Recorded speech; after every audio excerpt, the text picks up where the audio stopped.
Nalingi kutuna bima banda kala. Mais nazo meka kopumbwe, nazo koka kopumbwe te. Aki banyongo. A partir ya banyongo wana, bazate bakufa, baboti pe bakufa, mais bino bakoko ya bakokololo. Eloko wana bakota nyongo koma ko réclamer bino. Kitata le panzani, tango e panzani tokotele el sunani, Marie Megwela Silika. Lobi nani atindi yo? Okende kobenga na lobi no?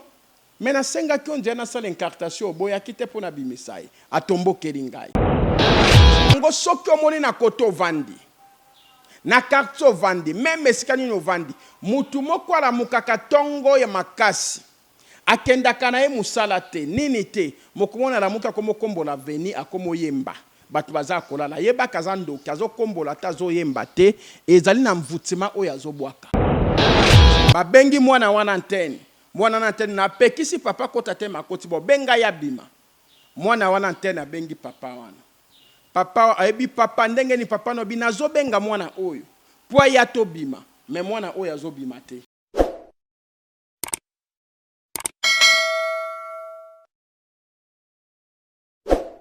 Salut, mbote na bala nyonso ya DVM Daniel TV, chaîne Nabino Molambo Lingaka, lelo tozana esengo ya ko retrouver bino encore nombreux na 19e épisode ya ba série de témoignages na biso micro c'est Dieu de Diasso que la gloire du Seigneur vous localise là où vous êtes. Bonjour papa Daniel. Bonjour mon frère Dieudonné Diasso.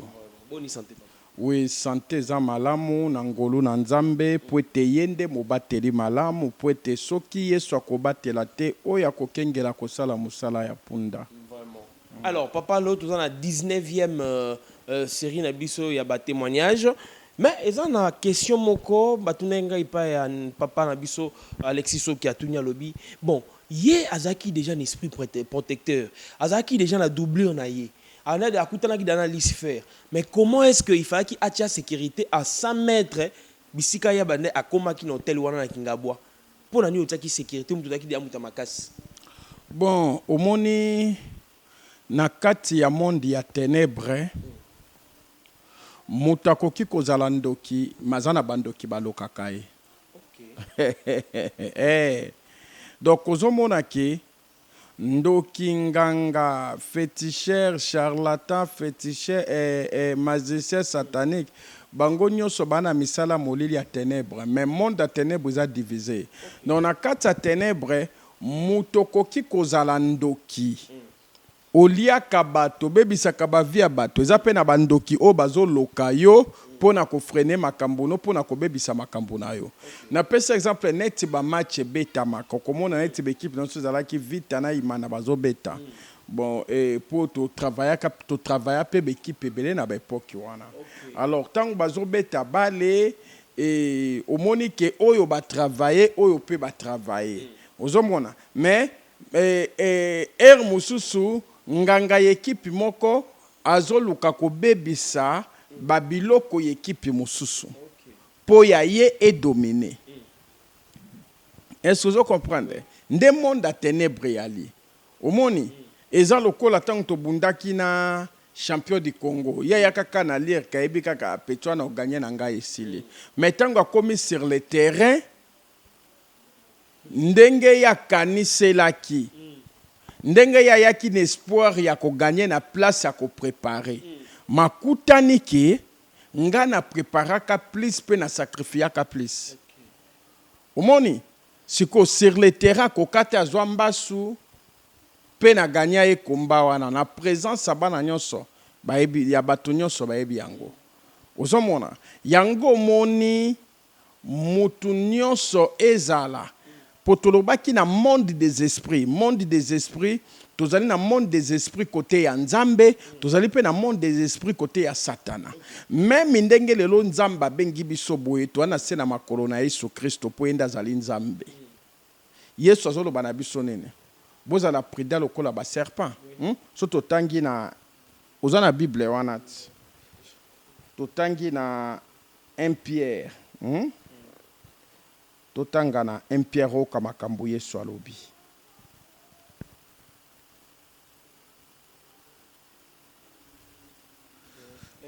un Pierre bana nzambe bolimbisa mokie toye na 1 Pierre chapitre 5 verset 8.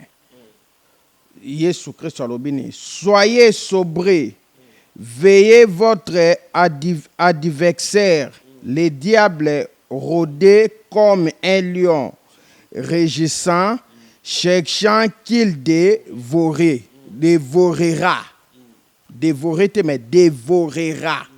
Puisque azoluka pona koboma. Dévorer c'est que c'est abomé. Mais azoluka na pona koboma. Ozomona. Pourquoi Yesu Christ alobi ke tozala prudent? Puisque monguna satana azoluka biso pona koboma biso. Ozomona. Donc soki tozali bana na nzambe, tozosalela nzambe, tozosambela nzambe. Mais Yesu Christ alobi ata bozali kosambela. Mais bozala prudent po monguna satana azali koluka moyen nyonso oya koboma bino. Tozala prudent nani tokima masumu puisque porte ya diable ezali kaka masumu. Donc ndenge moko na monde des esprits oyo etali ténèbres. Okoki kozala oza conseiller ya diable, ozali maître spirituel ya monde moko, ça dépend ba titre oza nango. Puisque nga na salela ki mai, na salela ki pe renseignement ya bandoki. Ozomona, na salela ki pe prison na samai. Mais ba ope ba salela ki mo pepe, ba représentant mo pepe, ba représentant ya ba monde mosusu ya bazamba, bazala ki pe ya ba désert, bazala ki pe. Ozomona. Alors tozalana ki prudent pe kaka. Tozalana ki prudent. Puisque esika na komi eloko ya liboso, il faut nazala sécuriser. Il faut na bimisa besprit na nga basala nini, ba sécuriser ngesika wana. Eza lokola biso bana na nzambe tant to sambelaka. Na monde des esprits ya côté ya nzambe. Tango priyo zolo bana nzambe ni nzambe protégenga makila na yo. Eseklenga mutuka na komata eza la sécuriser na makila na yo. Esika nyonso na kovanda eza la sécuriser na makila na yo. Est-ce que tango na lamuka ki na tongo na priya ki nzambe a sécuriser nga? Nzamba yoka ki libondeli wana, mais tango nalingi kobima. Pourquoi na tie lisusu nzelo nazoke na maboko na nzambe a sécuriser nga na nzela wana? Vous comprenez? Puisque nazala toujours protégé et pas na Yesu Christ po yenda zali nzambe a eshuwakate.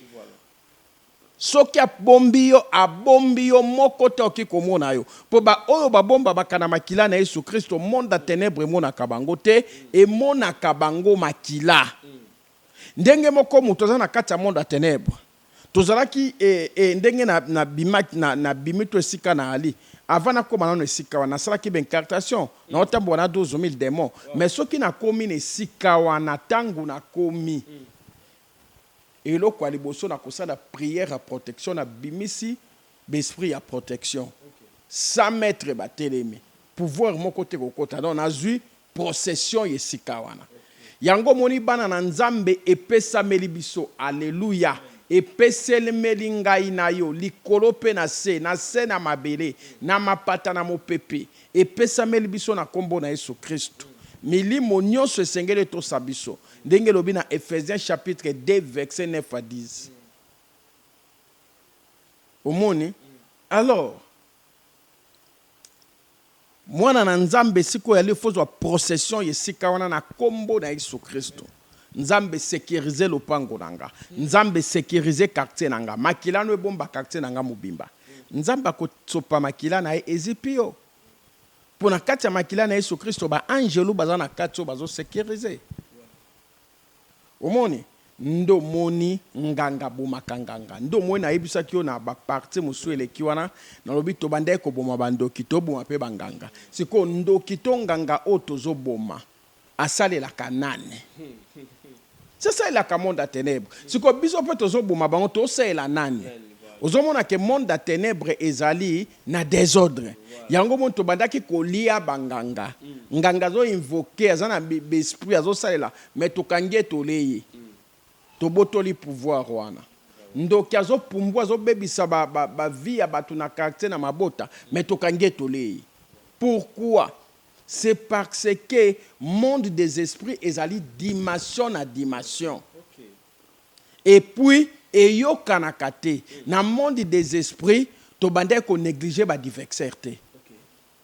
Même na quartier bana vandi, il faut yango mo double bandaki kotinda nga bimela bango na quartier yebisa bango avant bando sala réunion, il faut basengaka autorisation pa na biso. Pourquoi? C'est parce que yo krailo ko babenga lisu likolo lisu. Pour ndokeza kinte kwa ko créer pelo komoko boye. Abeti yo pe bord, mais yo leki na pouvoir. Donc il faut analyse sur likolo nous à la prudent. Yango moni Yesu alobi na soto bandeli kotanga ngo awa.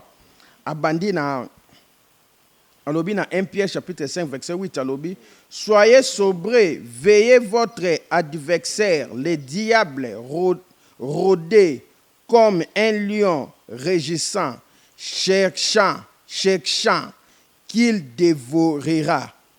Ozomona. Donc Yesu atini soto à la prudent.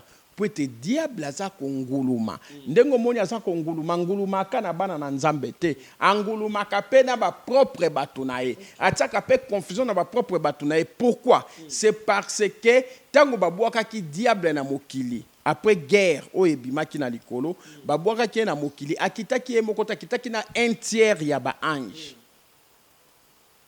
Taka soki nzamba za na 100 anges, diable akiti na un tiers combien? C'est ba tranquille kenandam. Mais baza bongo te.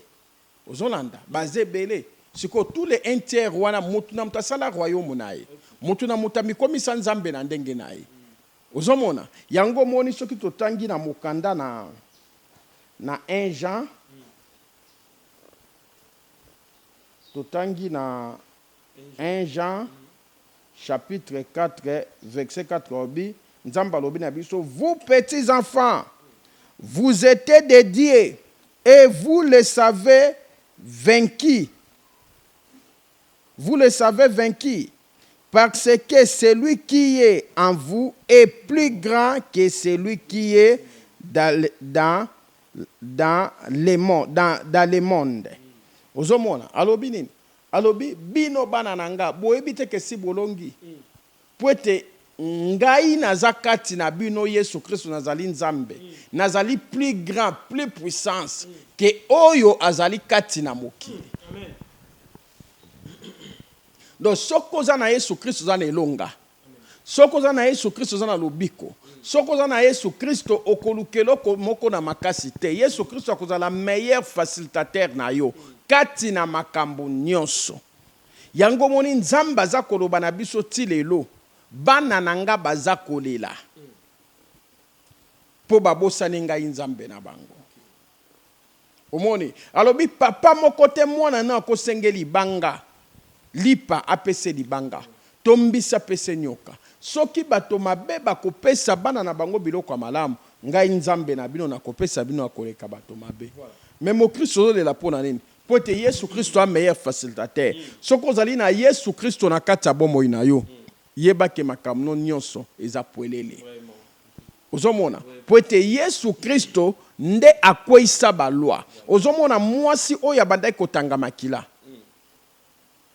Akoti boputa koti beglise abikite. Mayoki sangwa Yesu Kristo amoni Yesu Kristo azakoya. Tango amoni Yesu Kristo amoni Yesu Kristo na sima na ye fulu ya bato. Po soko lingi vino e chanze. Soko lingi baka difficile na yo Yesu a traité yango. Soko lingi lobiko na kati ya bomoi na yo. Ta Yesu Kristo liboso yo zala na sima. Ta Yesu Kristo liboso ya makambo no nyonso. Ebele bazongisa Yesu Kristo sima batia mabala liboso. Babosani libala Yesu Kristo mtapesa kibango.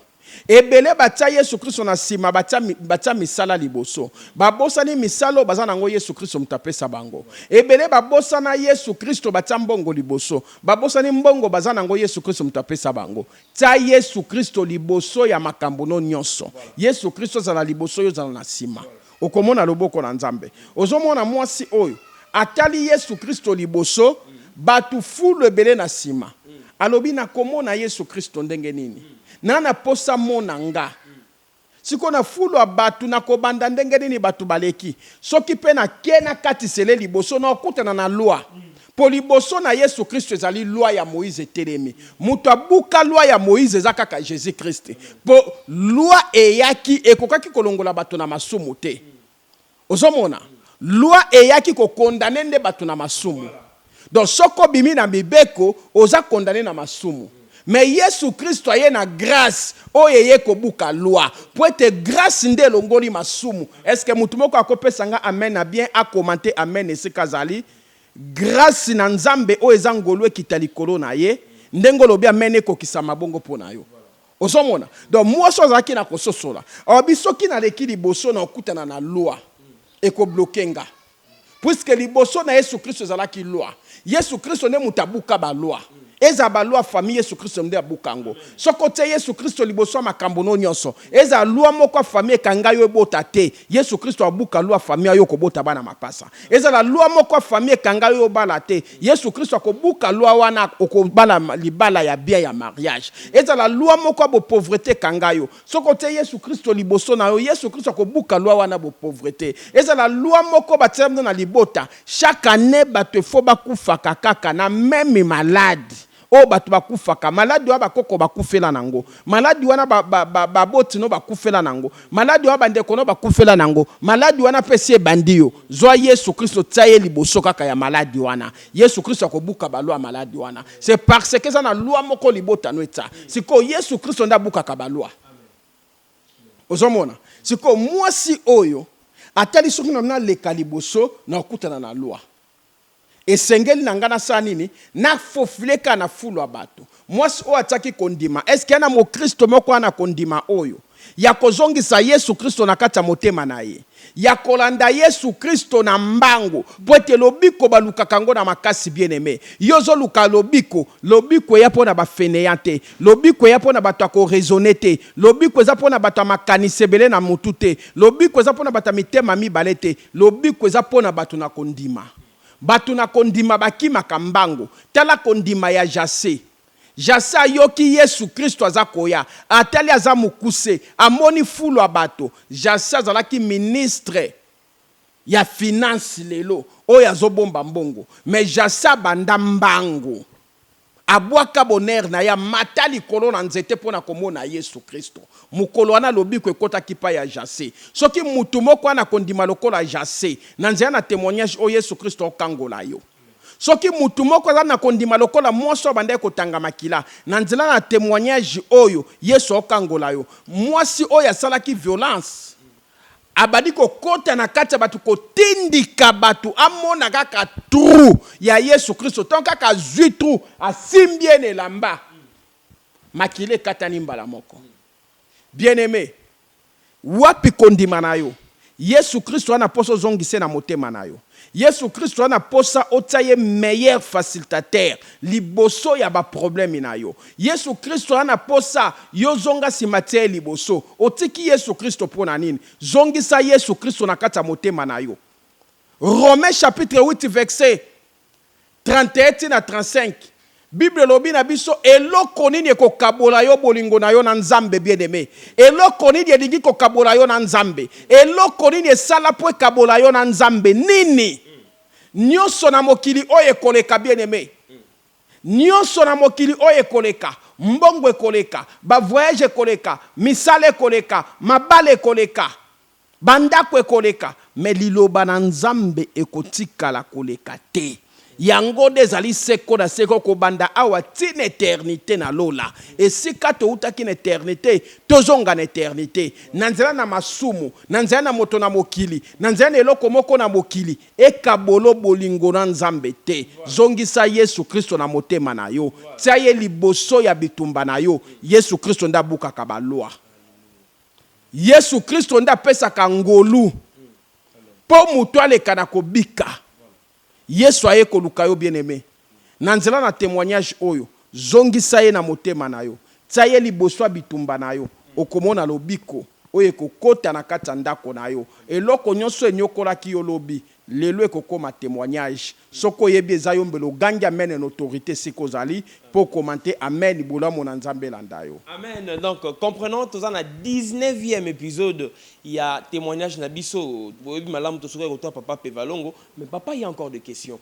Tozongi na ba témoignage eleki kombo ya Yesu Kristo soki otangi yango na kati ba réunion na bino ba efi bande ko zalem so raboziki lem su moto lem su kombo ya Yesu ane ko bangisa. Alors lelo na otanga kombo ba tuté awa mais to mona ba TikTok maman moko akenda osala ba visite na ba Israël, place bataka Yesu, place bakunda Yesu, tout ça et maman wana akomi kotambola na ba photo to monaka Yesu wana filmé. Alors ba chrétien msuba babi que non vraiment eza Yesu te ba photo na tia maman ko na perdition mais maman wana pas zo boya ba prophète bakimbango boyi bango normalement. Alors yo muto sali 24 ans na makambo wango. Est-ce que photo wana et ben non ça n'a pas impact? Bon, Bible lobi na Osée chapitre 4 verset 6, mon peuple est détruit manque de connaissance. Et maman wana na pese na bambo tebele nga pe na landaye vraiment alingi Yesu Kristo na motema na ye. Mais loko ezosala ye eza kozanga koyeba. Mais mawana nzambe kozala toujours likolo na ye akoya ko comprendre loko moko kalingi Yesu Kristo na kati ya motema na ye avandisi na kati ya motema na ye mais oyo akomi kosala ekomi idolâtrie. Donc a vérifié na mokanda na Exode chapitre 20 verset 1 Bible lobi nini nzamba lobi kosala ni image te ni pierre taillée ni nini omoni o oui ba place wana eza Yesu Kristo apasa po aza nzambe eza Yesu Kristo apasa bisika wana eza bien eza histoire ebunga te puisque Yesu Kristo ali nzambe aza témoignage vivant omoni mais oyo bato wana basali ya bata catholique eza idolâtrie po Yesu Kristo toza na ye lisusu na nzoto te physiquement toza na Yesu Kristo na molimo po ete ya lobi na ke kobongisa bino esika na kotika bino bana betike te na kotinda bino molimo mosanto wana eyaki deja na ntango ya Pentecote ye wana Yesu Kristo papa mwana molimo mosanto motobo moko ye wana Yesu Kristo aya deja kati na motema soki kaka kondimi ye okroire na ye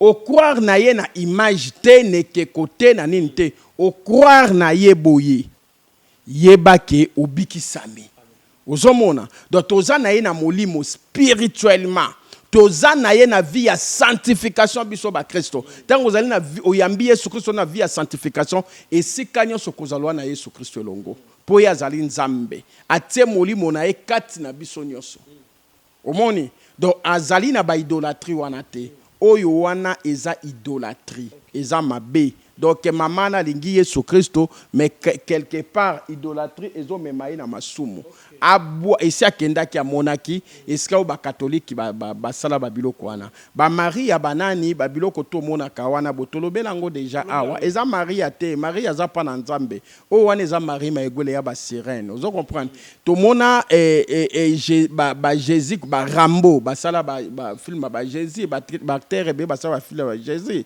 ozomona bon basala mabete basala pona kukumisa lokumu ya nzambe mais yo komi kozwa ba photo ya batu wana kopesa ngo ba bize ko adorer yango et comme déjà idolâtre za mabe donc nzambe mawana nzambe za likolo na ye kotia bososoli akobwa biloko wana ndenga lingi Yesu Kristo na motema na ye mobimba Yesu Kristo pa lingi ye akokontinue kosalela ye.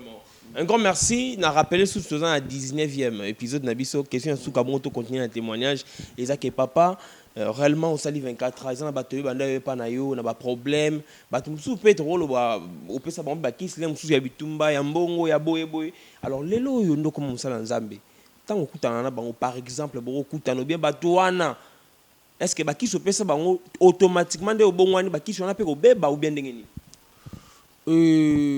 D'abord, le sali est individuel. Et là, on a quoi biso liboso yango ayami balé na senga kama wana nzambe likolo na bango pe mingi bazapete bakufa. Oyo bakufa ki kati na Yesu Kristo basala ke ba se repatanki bana bokonzi na nzambe mais o ba continuer ki na masumu. Bazali na lieu de tourment ozomona. Donc yango moni na ebisaki oke moto ayebi ndenge bakangaka ndenge ayebi ndenge bafungolaka moto ayebi ndenge babebisaka ndenge ndenge babongisaka diable apesaki nga mandat pendant 24 heures pona kobebisa bavia batu pe kokanga ngo kokota ngo na prison pour mission ya diable akosaki biso alobi ke toluka topesa bato ebele bakasha ya 666 totondisa bango na prison po tobundisa royaume nzambe tobotolango or que diable aza moto alokuta alingi kokufa ye moko te alingi kokufa na milimo ya bato ebele ozomona sikoyo miso apesaki nga akobebisa bavia bato mpe kokanga bango mpe babakasha 666 baleka na prison lelo yesu kristo asemboli loboko na ye alongoli nga na libulu na ténèbre atransporte ngai na nga na lumière apesi nga manda alobi yo muto bandaki kobebisa mpe kokanga sikoyo ngai yesu kristo nazoutilize yo na nzela na témoignage oyo na tie maloba kati na yo kende kofungola bato nyonso oyo kangaki kende kolongola bato nyonso oyo yo obebisaki bavi na bango longola baona boumbu bongisa bavi na bango mpo naza na manda oyo nazwi yango na nzela liloba na nzambe oyo yesu kristo apesinga na nzela liloba na ye mpo alobi na tie maloba kati na yo baoyo bakondima bakosala nini bakobika yango moni yesu kristo ekoluka bana na ye oyo azali na baka difficile baka moko etungisa libota na yo tango molai oluka baprofete okota bandako ya banganga ozwa solution te prophète oyo apesa yo prophétie ana don ya délivrance te nzambe apesi badon ya badon epa na bato apesi badon ya délivrance badon ba prophétie badon anene ozomona moto ayebi ndenge bakangaka ye nde ayebi ndenge bafungolaka nzambe apesi nga lelo don ya délivrance oyo apesi nga maloba baloba mpo na yo erata te yali me moto wana alobaki mpa na yo asambelela yo ana don ya délivrance tokobika ndenge nini yesu kristo ekoluka yo koezite te benga tokobondela mpo na yo okomona yesu kristo akokita akobikisa yo na probleme na yo ozomona eloko nini ekopase omoni ke monde ya ténèbre eza nango makasi te me eza mayele mingi omoni lelo nde topesa témoignage oyo eza na bandeko ebele baa na bacanada bafrance babelgique baétats-unis babengaka nga bayebi nga très bien balanda nga na bakomba na nga neti mwana na nga exaucé muzo oyo aza na angleterre azalaki mwana ya pembeni na nga mwana voisin na nga pembeni na nga place temple ezalaki me ntango alandi témoignage oyo bia papa na bongoli motema na change vie na nga na ndenge nayebi yo ndenge banda opanza bamito tobola mabumu na bamakonga nzamba aza bien na bongoli motema omoni ke a se repentir mbala mo pona kolanda témoignage a sentir fardeau na kati ya motema na ye andimi yesu kristo lokola mokonzi mpe mobikisi omoni sambati ndaye mutu ye moko ki ko se repentir po azongisa yesu kristo na kati ya motema na ye donc bato bazolanda nga partout na nzela ba témoignage o yango mo tolobi ke il faut tosalaka mpe ba campagne d'évangélisation tokota ntina baintérieur na bamboka oyo ezali ke TV eza te internet eza te ozolanda ya na bato mosusu tobebisa kuna ya na bato mosusu balie na biso babebisa kuna tokende koluka bato wana toyambisa bango yesu kristo babwaka banzungu babwaka bakalebasi totumba yango bayamba yesu kristo lokola mokonzi mpe mobikisi milimo na bango ebika yo mutu ndeko soutenir mpo tosala mosala wana nzambe akotika yo te nzambe mpe akosala nini akosoutenir yo yango mo tolanse message campagne ezali le 21 mais awa bana nzambe nyonso bo soutenir campagne oyo bana to bandi kopia ba message to moya ta mona na nzambe moko ta bimi papa na soutenir bo pour na campagne déjà bien avant nanu na yebite soki na bosani mais non na moni mona na nzambe moko ta sali art wana alors to na posa bana na nzambe bo soutenir to na posa to za la instrument na biso moko et mais sommes tout au ça to ko bimisa no ba instrument o esi to sombi o bana nzambe ba soutenir o esi to somba banda tonto tena Dubai na ndenge to yawa boy bana nzambe ba soutenir to sombi na ndeko o azo soutenir pona podium ozomona to ko filmer le bino pe podium to l'accès bo continuer ko soutenir podium wana esila mabaye sombama to sala nango campagne le 21 yo mutu nyonso soutenir na biloko oyo to saleli ya kodefa te po nzambe obi bokodefa te kasi bokodefisa nzambe ana bana ebele pe mazo pesa po soutenir ye tokende lisusu kodefa non biso moko bana na nzambe tosombi mpo na évangile ya nzambe ekozala lokumu kote pa na nzambe bo soutenir campagne oyo po milimo ya bato ebika na oyo tokangaki na oyo tobebisaki oyo bazwi ta kolanda biso na batv na bainternet te milimo na bango ebika basala nini balanda biso. Voilà. Alors, on va, je crois que bien que le temps, mais on va entrer siko na bisika na de souka qui na témoignage à papa Pevalongo. Ba ye koloka mais bazalaki frappé na moto tongi un peu toyeba papa après wana ekomaki ndenge nini. Sikoyo ntango mwana wana akoki lisusu te kobimisa mwana na okutaka makila baye siko na tongo lisusu na bengi Marie Maigwe le bon yo moko pasteur efo kende pour pasteur wana ya pe valongo yaki chef ya bandoki nyonso na Mwamba district ya Mwamba ye muto contrôler bandoki ya ba matete bangaba balimete balemba partout des chef ya bandoki numéro 1 nde bande ko sala réunion na sima hotel wana.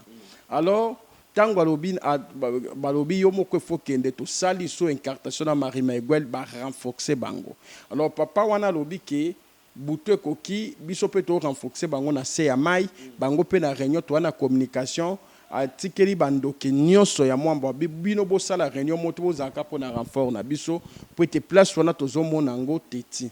Alors papa wana a invoqué avion ya Nyawe bimi koti na kati avion wana bapumbwe na mwana wana baklingi bakota na lupango bakuti makila papa wana tete dire kaka na makila wana kiti liboso ya lupango bana wana tango akiti wana abandi siko bencartation abandi kobenga mwana oyo azoloba maloba lobi oliaki ya biso esengeli to bimiso oya bien aimé lelo vi na yo eza réclamé na monde à ténèbres e muso eza pona elamba moko mutu moko akabela yo lelo vi na yo eza réclamé na monde à ténèbres e muso pona biloko moko akolia mutu moko apesa yo lelo vi na yo eza réclamé na monde à ténèbres e muso pona mbongo moko mutu moko akabela yo lelo vi na yo eza réclamé na monde à ténèbres e muso pona plante moko mutu moko akabela yo lelo vi na yo eza réclamé na monde à ténèbres e muso pona lipapa to sapato mutu moko akabela yo lelo vi na yo eza réclamé na monde à ténèbres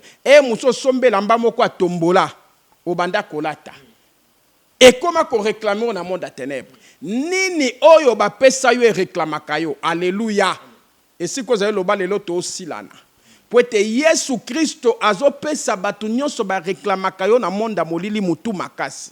Ndenga pesa ki Pharaon mutu makasi. Afungolela ki bana Israël nzela. Be Egyptien bataki te tidi bakota ki na nzela wana.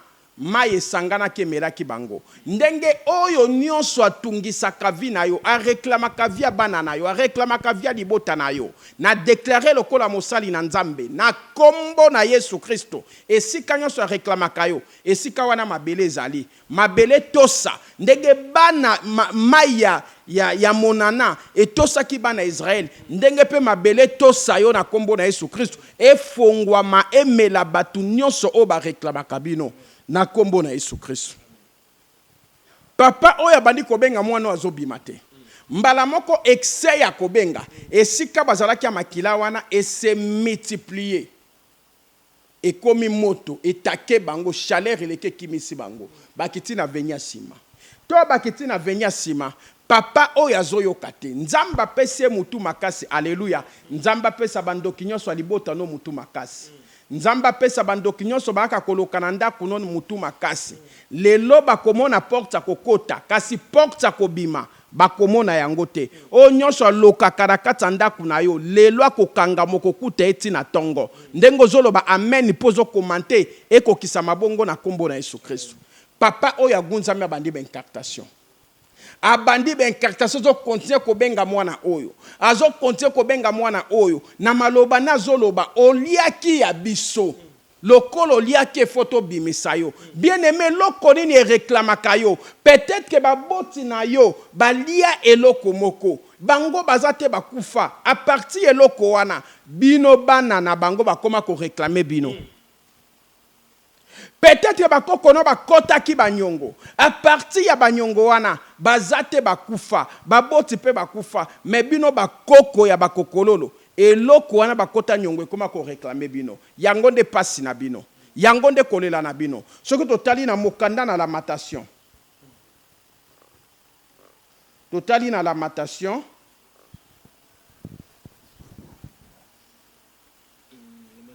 Lamentation chapitre 5 verset 7. Nos pères ont péché, ils ne sont plus, et c'est nous qui portons la peine de leur iniquité. Papa na biso basaraki mabe bakota banyongo balia biloko bato sans le savoir mais bango bazali sutesi bakufa mais lelo biso tokomi konyokwama na mabe oyo bango basala na biloko bango bakotaki basimba bien aimé mabe ya mutu moko na libota ekoki konyokola pe libota mobimba na masumu ya Eli sacrificateur ebomisa ya na masumu ya bana ya Eli sacrificateur ebomisa pe Eli sacrificateur nanya sala mabe na kati ya libota na yo lelo libota no ekoma na kolela soko moni eloko nyonso na kati ya libota na yo eloko nyonso na kati ya bomoi na yo eza konyokola yo oza koluka solution zozwa te quelque part eza na mutu moko na libota na yo atekaki libota na yo akotaki nyongo na libota na yo aliaki eloko moko ya mabe alataki eloko moko bapesaki ye ya mabe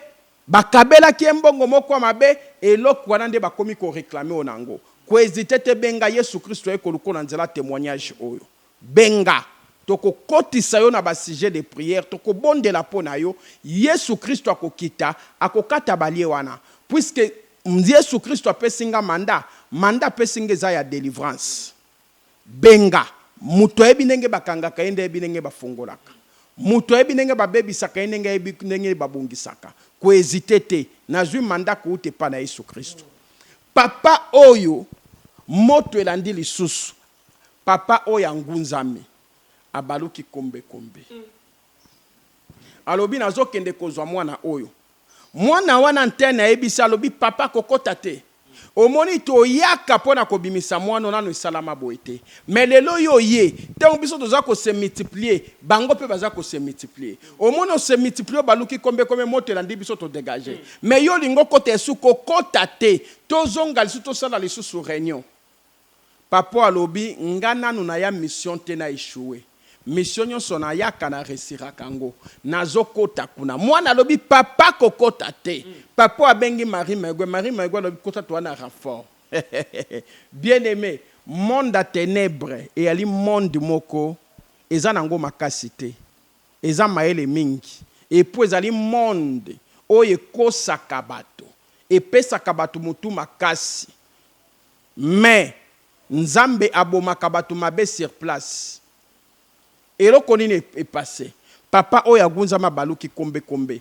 apumbu akoti na kati ya lupango abana wana akoti na kati ya moto akeki bima na plafond tango abimi na plafond papa oyo abandi ko invoquer biso tolanda ngo na se na mai na kitalatala abandi ko invoquer pona kobenga mwana oyo nzamba kangi mato ya mwana oyo ayokate abandi ko invoquer poke mwana oyo amona ya bima na ye nzamba bomi misu ya mwana oyo amona te tika ete nyonso balesa bana na yo nyonso balesa na libota na yo ezala baliaki biloko mabe ya bondoki kasi nzamba kanga mato ya bana na yo ayoka bapela bandoki te babimisa ye nzamba boma misu ya bana na yo amona ba réunion bandoki te soko yebi ezayo esiko ozali ozopesanga bona mene tika ete ba porte ya ba guérison esalama na bana na yo tika ete ba porte ya lobiko ekota na libota na yo ndengo zo commenter amen ekokisa mabongo na kombo na Yesu Kristo papa bandi ko benga rien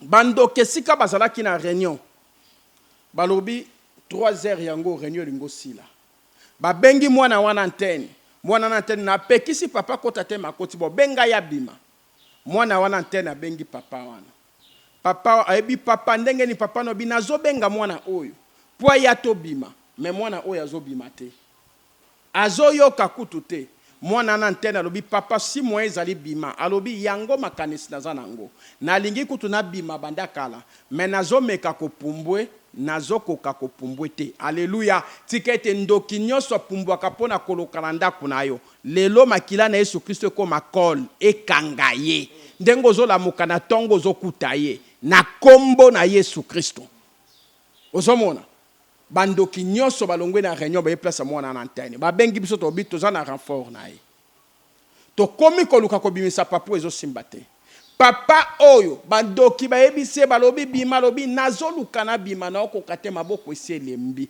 bobi tongo yango ezotana lobi nazokoka te bandoki babandi incartation mpona kobimisa papa oyo moto elandi bango esika bazalaki mwana na mwana bendana papa atikali na kati ya plafond tangu papa atikali na kati ya plafond na ndako ya papa bayebi papa lamukaka 4 heures yango soki omoni na koto ovandi na quartier ovandi meme esika nini ovandi mutu moko alamukaka tongo ya makasi akendaka na ye mosala te nini te mokomona alamuka komokombola veni akomoyemba bato baza kolala yebaka aza ndoki azokombola te azoyemba te ezali na mvutima oyo azobwaka oyo bapesi abwaka mpo aloka quartier tokoya koloba ndenge nini bandoki balokaka baquartier mpo bavia bato ebeba ozomona bana batali na mama balobi papa ti sikoyo azolamuka te nini papa alamuka 4 mama lobi ezaka mokolo na mokolo ndenge ezalaka ok mama ayebi mpo mama paza ndoki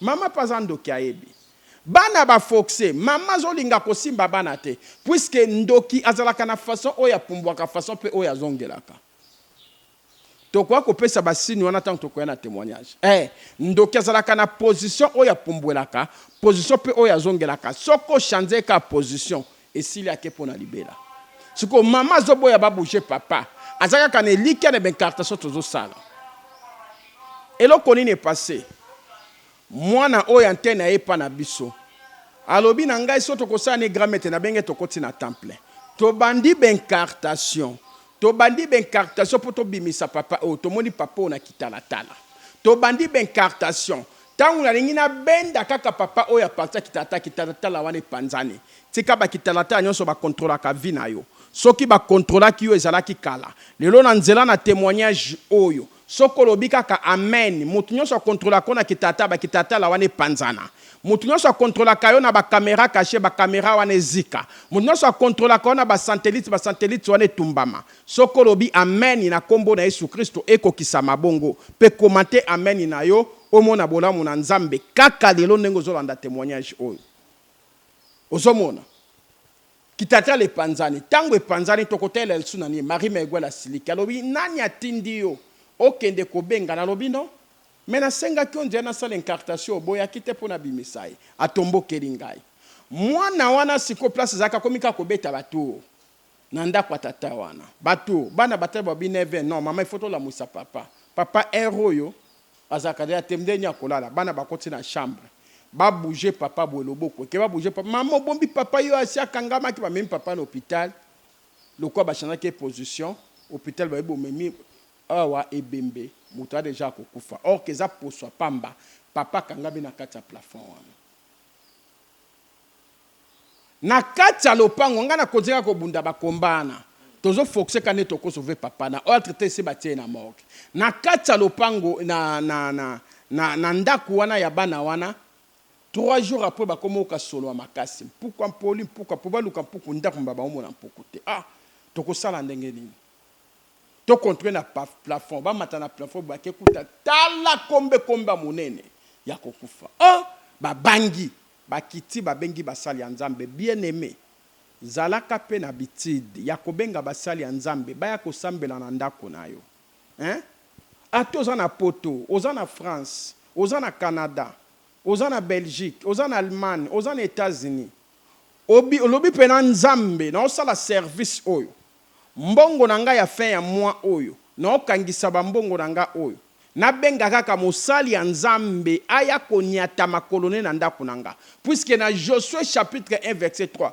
Bible lobi esika matambe ya basali na nzambe niati epesameli bango ozolanda bato oyo babengi basali na nzambe baye babandi kosambe batini babokitsa yango babangi babokitsa na kombo na Yesu Kristo bakiti kombe munene boye nano etikala kozala te likambo nazolobe leka na komi na quartier Kingabwa na pesa témoignage na église ya Montagne Saint ya pasteur Onésime Bambote Bele Sikazali wana zali ndeko na ngai vraiment atikaka nga pete na mabonde tozala kelongo pasteur Onésime nzamba monayo alors na pesa témoignage na séminaire wana na église na yo wana batu oyo bayebi oyo batu a côté wana makambo eleka pe côté wana bayebi histoire ya papa wana oyo ape valongo akufa mais témoignage ezakaka ya nzambe plus de la nzambe tokotanga kombo na ite donc papa wana sikoyo eloko nini epasa to bandi ko bunde bandi ko tinda moto wana komi kozwa mwana wana antenne mwana wana komi koganga mama nazozika nini abimisi vertobi tala tobimaki na papa tokepesaki mwana ana kindoki o bana veni wana suka kuna poto bimise tokokete papa omoni wana batina moke za poswa pamba ya kangabi na kati ya plafond wana siko ba moto botindele komi na kozwanga mwana ana témoigner quartier mobimba eyeba likambo wana batumbi kombe wana bakenda babuka église wana pe valongo wana na commune wana ya Kingabwa wana babuka yango. Alors, nga place nzaki na oki deje paka wana mona derrière bandi kotanga batu oyo basa na ba musala kindoki no baloka ko na bi awa ba population ko elanga pe na kangi biloko na sisa pe bakomba na Kingabwa te benda nde papa wana pe valongo akufa na kati ya plafond donc nzamba lola akota likambu na yo abundela yo makila na Yesu Kristo esekle ndaku na yo o nyonso akoya koloka na ndaku na yo soki akotaki ezalaki lobi lelo kaka na nzela témoignage o sokola ndi yango osimbi motema obondeli na ngelongo yebake makila na Yesu Kristo ekokoma kol ekokanga ndoki nyonso akota koloka na ndaku na yo okokuta ye nzamba pambola bino esika bozali bosimbi mitema na bino nzamba lola nzambe na nguya nzambe na Lesandre Aidini Abala ozali nzambe na alliance nzambe na Abraham Isaac pe Jacob papa tosangana ki pona lokumu na biso te kasi pona lokumu na Yesu Kristo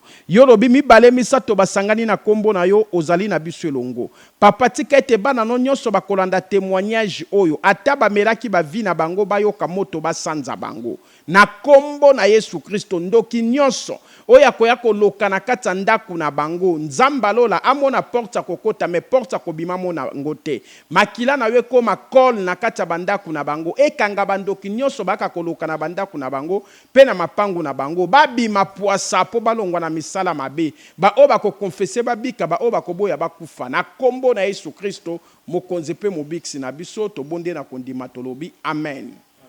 Na pesi mbote belé na papa Avelino papa Avelino Thomas na kati ya Luanda na Angola nzamba pambola yo na musalo zo sala ya évangile puisque évangéliste Daniel akoka kokoma na kati na Angola po milimo bato ezebele kuna eleka na kobika po nzambe nda pesa kinga mission pe manda ya kokangola milimo bato bana Angola tozoya ozana ba cas difficile nyonso zo pasele yo ozana bitumbe pasela kayo ko perdre likate zongisaka Yesu Kristo na motema na yo tozoya na Angola makolo na biso tango ekonyata wana yeba ke lobiko na yo nyati pona ko yanga moko te nazoya Yesu Kristo longo po ya lobaki na ngai tango la Musa kinga na kata koma balinge bakotsanga na morgue na kufaki alobi na ye kobikisa yo banzamba molilo bande kosaba koke kobikisa yo te na tema loba kati na yo oyo nyonso akondima maloba na kobika bisika nyonso konyata to kokoma na kozala no elongo bien aimé nazoela bino Yesu Kristo kaka nazoela bino mafuta te mai te mungwa te tozo pesa bino programme à date nazoya donc tala lelo toza les premiers banda ko compter les premiers ti les 10 ozo mona ngana Angola pour être les 20 naza na campagne d'évangélisation awa na Kinshasa donc banda ko compter déjà les premiers ti les 10 peut-être au comme on ngana Angola les 5 to les 6 nous en avons en Angola to les 7 soki bazolinga place à kovanda bozo mona na otinde la bino adresse na kozala et puis bokolanda ngo na ba chaîne na bino a TV kuna na ba YouTube ba opesa déjà programme ya koya na ngai et pas na bino kuna nzamba zala na bino bolamu na nzambe zala likolo na bino pasteur Ezekiel campagne d'évangélisation le 21 tozozela ba soutien na yo pasteur o soutenir kapso na mabondeli o soutenir pe musala na nzambe continuer ko soutenir ko lembate nzambo azosalela yo continuer ka ko salela yo Bambote Bena, pasteur Ezekiel, pasteur Blaise Bambote Bele. Mama Bibi Ishingo Odia, na Belgique, évangéliste national. Ma bonne délit toujours pour la campagne. Ma bonne délit toujours. Papa Pati, na États-Unis, maman Jetou. Ma bonne délit toujours pour la campagne. Boza ben texeser. papa Junior na mama Chacha mabondeli eleka makasi. Na bosanité yaya nangai Bellamy. Bellamy, Albert Bellamy, na kati Angleterre. Bambote belé, maman Elali Bellamy en Angleterre. Ma bonne délit toujours. Hein? Moi, c'est un grand frère. Ma bonne délit et les cas pour la campagne d'évangélisation. Oezo Salama, Mili Mobatwe Bika. Toi, peine à posa ba soutien à Bino. Maman Elali. Hein? Toi, na posa ba soutien à Bino. Bambote belé, na batunyo son na tangi, na o na tangite. Maman Thérèse Mbangani, Kabala. Et si cause à États-Unis, intercesseur, il y a la bonne nouvelle, Nzamba Monayo. Aselo Bikamwa na bosanité Mama Doris na France conseiller à la bonne nouvelle conseiller pe fondateur il y a la bonne nouvelle o Nzambe apesa kaye Nzambe apesa kaye prophétie pour na groupe intercession oyo yenda za mama conseiller il y a la bonne nouvelle bambo tebele mama campagne d'évangélisation zo banda Nzamba pambolo maboko na yo pour na ko soutenir campagne oyo a traité pe baka difficile na yo Bambo tebele na papa nanga Chibamba Chibin. Wana papa encadreur nanga donc Anania nanga Ananias oyo encadreur ki Paul. O nzamba pesa ka cadrer Paul. Ezandeye encadreur nanga ye wana Chibamba Chibin. O tsa photo na ye ba mona pe baloba ba mona pe papa Molimo donc na papa Molimo Anania nanga papa Chibin donc bambote belé sika bozali mon ami Blaise pasteur na France Blaise Pongo a soutenanga na mabondeli ti lelo a soutenaka nga depuis début nazala toujours naye bambote belé siko zali na France bambote belé na Mujoude Arafat docteur l'hôpital à 7 wana afin chéri faut comprendre moi nanga vraiment docteur na kati hôpital ya 7 bambote belé pe na Junior Diasso mikolo belé azomona na te Chiki Mukadi bambote belé Yves Ipan bambote belé Nzamba mona bino et bambote belé na Kakupungu na Lubumbashi Kakupungu Lizette bambote belé Nzamba mona yo bana intercession nyonso ya bonne nouvelle na pesi bino pe bambote campagne d'évangélisation ezo banda kalate Mamu national ana Kinshasa Mamu national ani a Angleterre ana Kinshasa abenga kibiso déjà toyebi ke soutien na epe na kati ya campagne d'évangélisation ezali Mama Karim bambote belé na Belgique wana pe mama na biso soutenir biso na mabondeli il faut ko pesa ka bambote na bato nyonso basambela kapona yo tala yoka na kati na vie spirituelle esengelo zala yo moko zo sambela osambela pe lisanga na bato ozape na bato basambela kapona yo omoni Renard Bonke évangéliste azaki na 500 intercesseurs obande ko sambela pona ye asotambola pe na bango donc one is a intercesseur basambela kapona la bonne nouvelle pour évangéliste nzamba toujours ko protéger pour na bitumba mingi donc intercesseur basunganga na mabondeli na o na tangi ba mama Jessica na tangi pété ba mama Tati nzambe azala na bino soki Yesu Christo azongite tokute na bino na 20e partie. Voilà, c'était là le frère Daniel au micro dédié de Diasso. Je suis là, humble serviteur. Je vous souhaite déjà, bon, ça dépend, bonne semaine, bon début de la semaine, tout ça. Que Dieu bénisse. Retrouvons-nous bien et bien prochainement. Bye.